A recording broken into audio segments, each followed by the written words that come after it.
اعوذ باللہ من الشیطان الرجیم۔ بسم اللہ الرحمن الرحیم۔ السلام علیکم ورحمۃ اللہ وبرکاتہ۔ حج کے دن حضور صلی اللہ علیہ وآلہ وسلم عرفہ تشریف لائے اور آپ صلی اللہ علیہ وآلہ وسلم نے وہاں قیام فرمایا۔ جب سورج ڈھلنے لگا تو آپ صلی اللہ علیہ وآلہ وسلم نے اپنی اونٹنی قصوہ لانے کا حکم فرمایا۔ اونٹنی تیار کر کے حاضر کی گئی تو آپ صلی اللہ علیہ وآلہ وسلم اس پر سوار ہو کر بطن وادی میں تشریف فرما ہوئے اور اپنا وہ خطبہ ارشاد فرمایا جس میں دین کے اہم امور بیان فرمائے۔ سب تعریف اللہ کے لیے ہے، ہم اس کی حمد و ثنا کرتے ہیں اور اسی کے لیے مدد و مغفرت طلب کرتے ہیں، اسی کی طرف رجوع کرتے ہیں اور اسی کے دامن عفو میں اپنے نفس کی شرارتوں اور برے اعمال سے پناہ چاہتے ہیں۔ جس کو اللہ ہدایت عطا کرے اس کو کوئی گمراہ نہیں کر سکتا، اور جس کو وہ گمراہ کر دے اسے کوئی ہدایت نہیں دے سکتا۔ اور میں گواہی دیتا ہوں کہ اس کے سوا کوئی معبود نہیں، وہ اکیلا ہے، اس کا کوئی شریک نہیں، اور گواہی دیتا ہوں کہ محمد صلی اللہ علیہ وآلہ وسلم اس کے بندے اور رسول ہیں۔ اما بعد، لوگوں، میری بات اچھی طرح سن لو، سمجھ لو۔ کیا خبر شاید اس کے بعد اس جگہ میری تمہاری ملاقات کبھی ہو سکے۔ بندگان خدا، آج کے بعد واللہ مجھے نہیں معلوم، شاید میں تم سے اس مقام پر پھر کبھی نہ مل سکوں گا۔ لوگوں، خاموش ہو جاؤ، تم لوگ اس سال کے بعد شاید مجھے نہ دیکھ سکو۔ لوگوں، سنو، میں تمہیں وضاحت کے ساتھ سب کچھ بتا دینا چاہتا ہوں کیونکہ شاید اس سال کے بعد پھر کبھی تم سے نہ مل سکوں۔ لوگوں، حج کے مسئلے مسائل مجھ سے سیکھ لو، میں نہیں جانتا شاید اس کے بعد مجھے دوسرے حج کی نوبت نہ آئے۔ اللہ اسے تر و تازہ شاداب رکھے جس نے میری باتیں سنی اور انہیں دوسروں تک پہنچایا۔ بعض اوقات سننے والا سمجھدار نہیں ہوتا، اور کبھی کبھی جس کو پہنچایا جائے وہ اس سے زیادہ سمجھدار نکلتا ہے۔ لوگوں، تم لوگ شاید مجھ سے آئندہ اس حال میں نہ مل سکو جس حال میں تم اب مل رہے ہو۔ لوگوں، تمہارا رب ایک ہے اور تمہارا باپ ایک ہے، تم سب آدم کی اولاد ہو اور آدم مٹی سے بنے تھے۔ تم میں سے اللہ کے نزدیک معزز وہ ہے جو زیادہ تقوی شعار ہے، بے شک اللہ علیم و خبیر ہے۔ دیکھو، کسی عربی کو کسی عجمی پر، اور کسی عجمی کو کسی عربی پر، اور کسی کالے کو کسی سرخ پر، اور کسی سرخ کو کسی کالے پر کوئی فضیلت، لحاظ و امتیاز حاصل نہیں، مگر ہاں تقوی کے سبب۔ بندگان خدا، میں تمہیں تقوی شعاری اللہ سے ڈرنے کی وصیت کرتا ہوں اور تمہیں اس کی اطاعت کا حکم دیتا ہوں، کیونکہ تم اللہ کے سوا کسی اور کے بندے نہیں۔ اور اپنے خطبے کا آغاز نیک بات سے کرتا ہوں۔ جان لو، جاہلیت کی ہر چیز میرے قدموں تلے روندی گئی ہے، اب تمام آثار جاہلیت کالعدم اور ساقط ہو گئے ہیں۔ خبردار، اہل جاہلیت کی ہر چیز میرے ان دونوں قدموں کے نیچے ہے۔ سن لو، جاہلیت کا ہر خون، انتقام، مال مغصوبہ اور آثار جاہلیت، خاندانی موروثی مفاخر میرے قدموں تلے تا قیامت کالعدم ٹھہرائے جاتے ہیں، اور جاہلیت کے تمام باعث فخر و غرور عہدے ختم کیے جاتے ہیں۔ صرف سدانہ کعبے کی نگرانی اور نگہبانی اور سقایا، حاجیوں کو پانی پلانے کے عہدے باقی رہیں گے۔ قتل عمد کا قصاص بدلہ لیا جائے گا۔ قتل عمد کے مشابہ وہ قتل ہے جو لاٹھی یا پتھر سے وقوع میں آئے، اور اس کی دیت 100 اونٹ مقرر ہے۔ اس سے زیادہ جو طلب کرے گا وہ اہل جاہلیت میں شمار ہوگا۔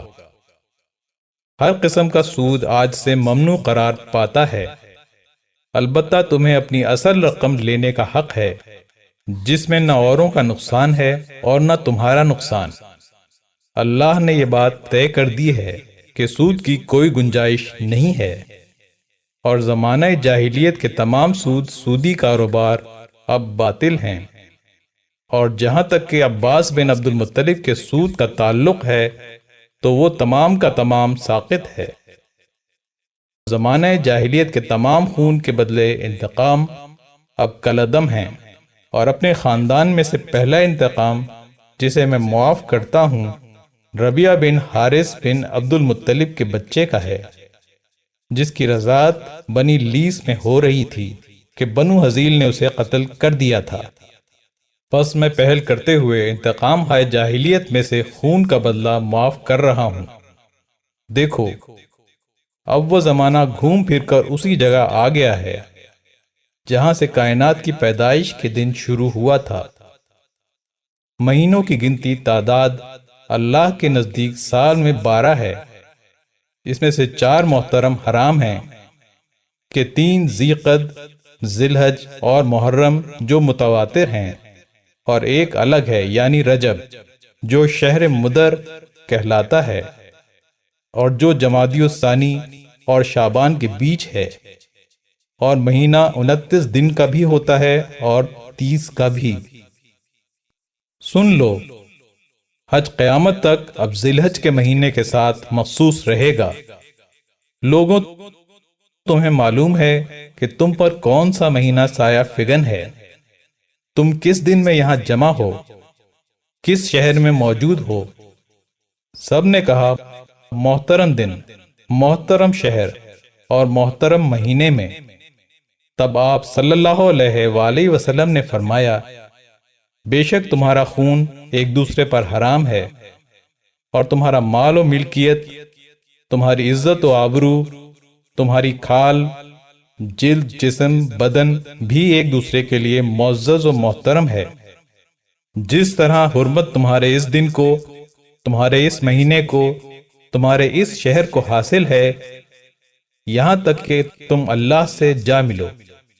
میری بات سنو، زندگی پا جاؤ گے، مگر اس شرط کے ساتھ کہ خبردار ایک دوسرے پر ظلم نہ کرنا۔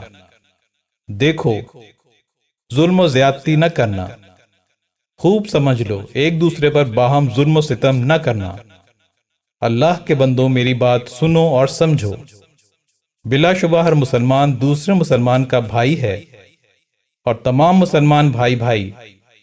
خبردار، ہر مسلمان دوسرے مسلمان پر حرام و محترم ہے، اور ہر مومن دوسرے مومن پر حرام و محترم ہے۔ جس طرح آج کے دن کی حرمت، اس کا گوشت اس پر حرام ہے کہ اسے کھائے اس کی عدم موجودگی میں غیبت کر کے، اور اس کی عزت و آبرو اس پر حرام ہے کہ اس کی چادر عزت پھاڑ دے۔ اس کا چہرہ اس پر حرام ہے کہ اس پر تماچے لگائے جائیں، اور تکلیف دہی بھی حرام کہ اسے تکلیف پہنچائی جائے، اور یہ بھی حرام کہ تکلیف رسانی کے لیے اسے دھکا دیا جائے۔ اور کسی مسلمان کے لیے یہ بھی جائز نہیں کہ دوسرے مسلمان بھائی کا خون حلال سمجھے۔ مال مسلم بھی حلال و جائز نہیں، سوائے اس کے کہ جو وہ اپنی خوشی سے دے۔ اور میں تمہیں بتاؤں کہ مسلمان در حقیقت ہے کون؟ مسلمان وہی ہے جو اپنی زبان اور ہاتھ سے دوسرے لوگوں کو محفوظ رکھے، اور مومن در حقیقت وہ ہے جس سے دوسرے لوگوں کا جان و مال امن و عافیت میں رہے، اور مہاجر در حقیقت وہ ہے جو اپنے گناہوں اور خطاؤں سے کنارہ کشی کر لے، اور مجاہد تو دراصل وہ ہے جو اطاعت الہی کی خاطر اپنے نفس کا مقابلہ کرے۔ خبردار، اگر کسی کے پاس امانت رکھوائی جائے تو وہ اس بات کا پابند ہے کہ امانت رکھوانے والے کو امانت واپس لوٹا دے۔ قرض واپس ادائیگی کا متقاضی ہے۔ ادھار لی ہوئی چیز کو واپس کیا جانا چاہیے، عطیہ لوٹایا جائے۔ ضامن ضمانت تاوان کا ذمہ دار ہے۔ دیکھو، اب ایک مجرم اپنے جرم کا خود ہی ذمہ دار ہوگا۔ جان لو، اب نہ باپ کے جرم کے بدلے بیٹا پکڑا جائے گا اور نہ بیٹے کا بدلہ باپ سے لیا جائے گا۔ عورتوں کے بارے میں اللہ سے ڈرو، کیونکہ تم نے انہیں اللہ کی امانت کے طور پر حاصل کیا ہے، اور اللہ کے کلمات احکام کے تحت ان کے سطر تمہارے لیے حلال ہوئے۔ خبردار، تمہارے لیے عورتوں سے نیک سلوک کی وصیت ہے، کیونکہ وہ تمہاری پابند ہیں، اور اس کے سوا تم کسی معاملے میں حق ملکیت نہیں رکھتے۔ لوگوں، جس طرح عورتوں کے کچھ حقوق تمہارے ذمے ہیں، اسی طرح ان پر بھی تمہارے کچھ حقوق واجب ہیں۔ سنو، تمہاری عورتوں پر جس طرح کچھ حقوق تمہارے واجب ہیں، اسی طرح تمہاری عورتوں کا بھی تم پر کچھ حق ہے۔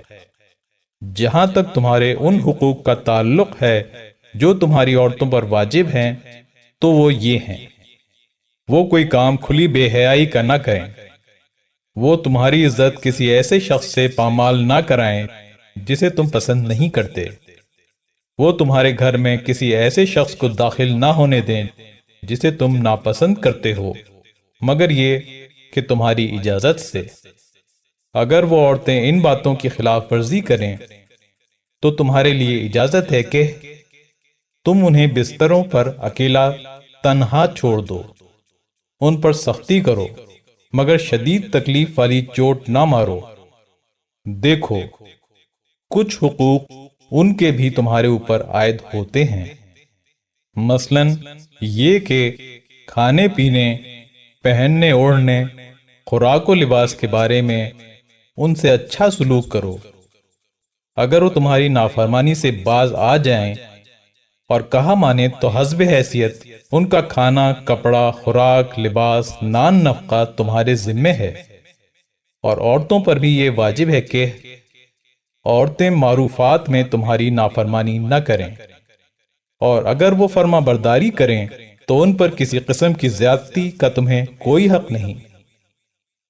کوئی عورت اپنے گھر میں اخراجات نہ کرے، مگر ہاں اپنے شوہر کی اجازت سے۔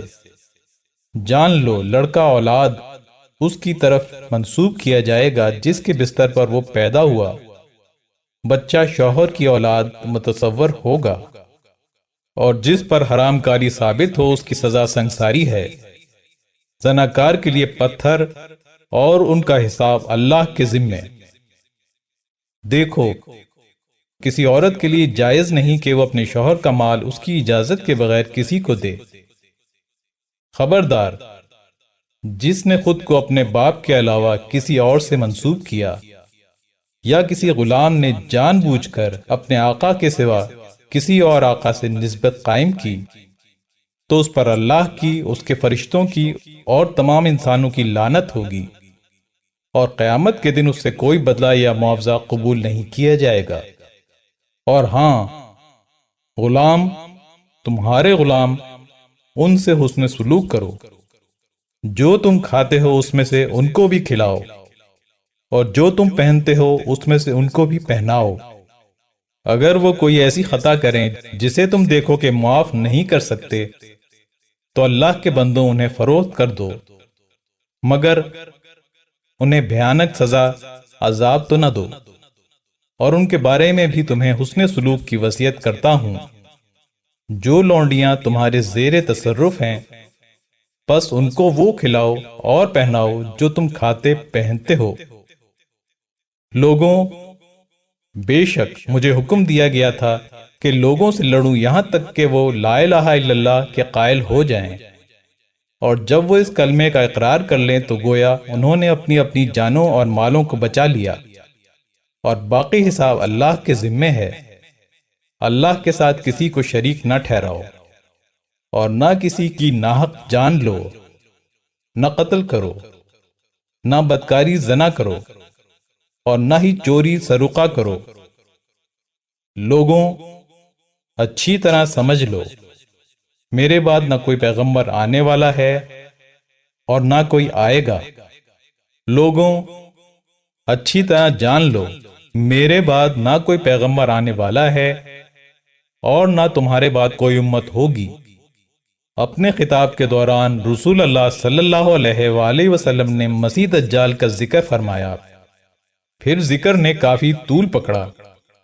پھر دجال کا ذکر کرتے ہوئے فرمایا، کوئی نبی ایسا نہیں گزرا کہ جس نے اپنی امت کو دجال سے نہ ڈرایا ہو، پس میں بھی بلا شبہ تمہیں اس سے ڈراتا ہوں، اور کوئی نبی ایسا نہیں گزرا جس نے اپنی قوم کو اس سے نہ ڈرایا ہو۔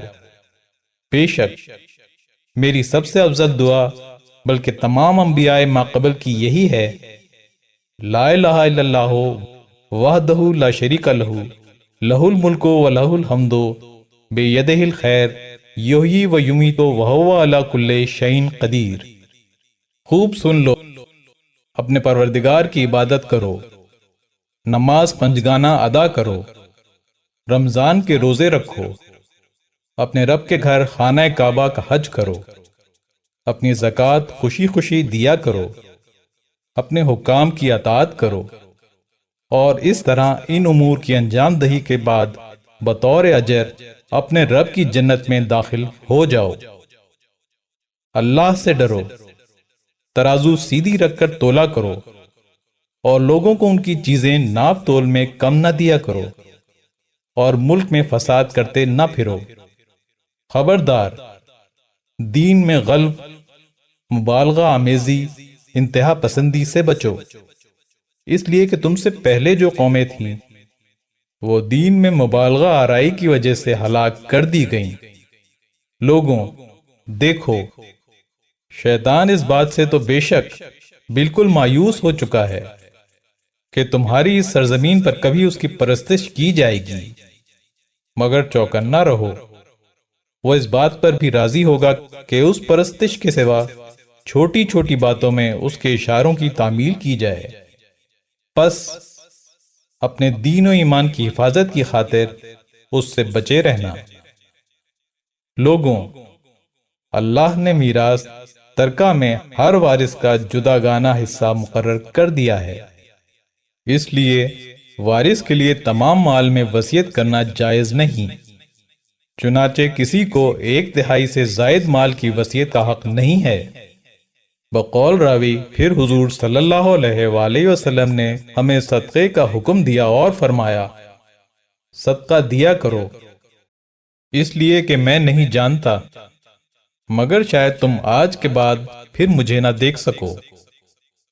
اللہ کے نام پر جھوٹی قسمیں نہ کھایا کرو، کیونکہ جو اللہ کے نام پر جھوٹی قسم کھائے گا اللہ اس کا جھوٹ ظاہر کر دے گا۔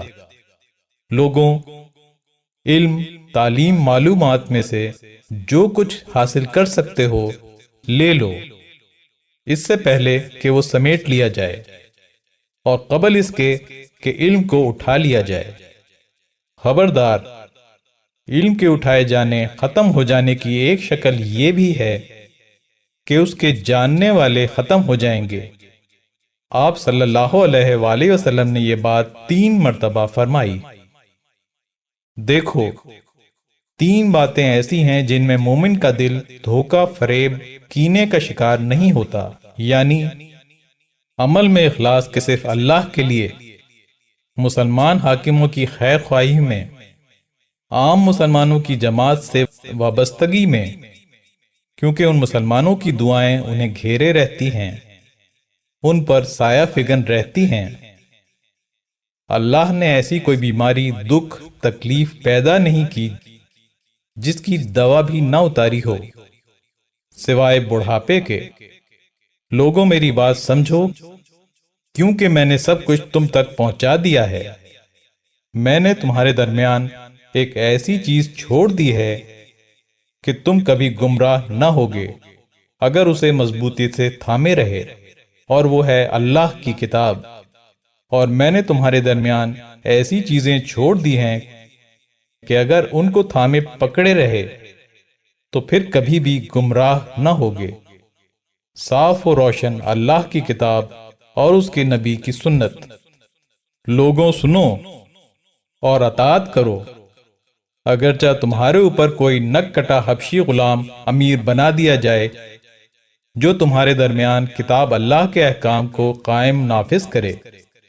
جان لو ہر نبی پیغمبر کی دعوت گزر چکی ہے سوائے میری دعوت دین شریعت کے کہ وہ ہمیشہ کے لیے ہے۔ میں نے اس کو اپنے پروردگار کے پاس قیامت تک کے لیے ذخیرہ جمع کر دیا ہے۔ اما بعد، انبیاء علیہم السلام قیامت کے دن کثرت تعداد پر فخر کریں گے، پس تم مجھے اپنی بدعمالیوں کے سبب رسوا نہ کر دینا۔ میں حوض کوثر پر تمہارے انتظار میں رہوں گا۔ خبردار، میں حوض کوثر پر تم سے پہلے پہنچوں گا اور دوسری امتوں پر تمہاری کثرت کے سبب فخر کروں گا، تو کہیں میری رسوائی کا باعث نہ بن جانا۔ سنو، میں بعض لوگوں کو شفاعت کر کے چھڑا لوں گا، مگر بعض لوگ مجھ سے چھڑا لیے جائیں گے۔ پھر میں کہوں گا، اے میرے رب، یہ تو میرے اصحاب امتی ہیں نا۔ اللہ فرمائے گا کہ آپ نہیں جانتے کہ ان لوگوں نے آپ کے بعد کیا کیا بدعتیں کر ڈالی تھیں۔ خبردار، میرے بعد کہیں کافر نہ بن جانا کہ آپس میں ایک دوسرے کی گردنیں مارنے لگو۔ اور ہاں سنو، تم اپنے پروردگار سے ملو گے تو اللہ تم سے تمہارے اعمال کے بارے میں ضرور باز پرس کرے گا۔ پس جو دنیا میں رہتے ہوئے ہمہ وقت آخرت کو ہی اپنے پیش نظر رکھے گا تو اللہ تعالیٰ اسے دل جمعی عطا کرے گا اور اسے اس کی آنکھوں کے سامنے دنیا میں ہی بے نیازی و توانگری عطا کرے گا، اور دنیا اس کے قدموں میں سرنگوں ہو کر خود آئے گی۔ لیکن جو دنیا کو ہی اپنا محبوب و مقصود قرار دے گا تو اللہ اس کے معاملات کو منتشر و متفرق کر دے گا، اور وہ آدمی دنیا میں ہی اپنی آنکھوں کے سامنے افلاس و تنگ دستی دیکھ لے گا، اور دنیا میں سے تو اسے اتنا ہی حصہ ملے گا جتنا اس کے لیے مقدر میں لکھا جا چکا ہے۔ دیکھو، اب تم نے مجھے جی بھر کر دیکھ بھی لیا ہے اور مجھ سے ان تمام باتوں کے بارے میں بھی سن لیا ہے۔ تم سے ان قریب میرے بارے میں پوچھا جائے گا تو سچ سچ بتانا۔ پس جس نے بھی مجھ پر جھوٹ باندھا تو وہ اپنا ٹھکانہ جہنم میں بنا لے گا۔ دیکھو، جو یہاں موجود ہے وہ غیر حاضر تک میری یہ سب باتیں ضرور پہنچا دے۔ شاید کہ بعض ایسے کہ جن تک یہ باتیں پہنچیں گی یہاں موجود بعض سننے والوں سے زیادہ سمجھدار ثابت ہوں۔ سن لو، تم میں سے جو یہاں قریب ہیں ان کے لیے لازم ہے کہ اپنے دور والوں بعد میں آنے والے لوگوں تک یہ تمام باتیں پہنچا دیں۔ پھر آپ صلی اللہ علیہ وآلہ وسلم نے فرمایا، اے اللہ، دیکھ لے، میں نے تیرا پیغام بھرپور طور پر پہنچا دیا ہے یا نہیں؟ پھر لوگوں سے فرمایا، کیا میں نے اللہ کا پیغام تم تک اچھی طرح نہیں پہنچا دیا؟ سنو، کیا میں نے حق تبلیغ ادا نہیں کر دیا؟ دیکھو، کیا میں نے تعلیم و تلقین دین کی انتہا نہیں کر دی؟ تو سب حاضرین سامعین مجمع والے بیک وقت آواز و اقرار و اعتراف کرنے لگے، بے شک بے شک۔ تب رسول اللہ صلی اللہ علیہ وآلہ وسلم نے فرمایا، اے اللہ، گواہ رہنا، تیرے بندے کیسا صاف اقرار کر رہے ہیں۔ اے اللہ، گواہ رہنا، یہاں موجود لوگ کیا کہہ رہے ہیں۔ اے اللہ، گواہ رہنا۔ پھر آپ صلی اللہ علیہ وآلہ وسلم نے فرمایا، اور تم لوگوں سے آخرت قیامت میں اللہ کی طرف سے میرے بارے میں پوچھا جائے گا تو تم لوگ کیا کہو گے؟ تو سب نے کہا، ہم گواہی دیتے ہیں کہ بے شک آپ نے امانت الہی ہم تک پہنچا دی ہے اور حق رسالت ادا کر دیا اور امت کو نصیحت کرنے کی انتہا فرما دی۔ پس رسول اللہ صلی اللہ علیہ وآلہ وسلم نے اپنی انگشت شہادت کو آسمان کی طرف اٹھایا اور پھر اسے لوگوں کی طرف جھکایا اور فرمایا اے اللہ گواہ رہنا، اے اللہ گواہ رہنا، اے اللہ گواہ رہنا۔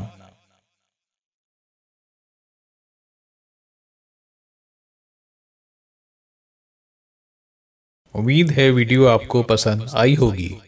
پسند آنے کی صورت میں لائک اور شیئر ضرور کیجیے۔ ہماری نئی آنے والی ویڈیو سب سے پہلے دیکھنے کے لیے ہمارا چینل سبسکرائب کیجیے اور بیل آئیکن پر کلک کیجیے۔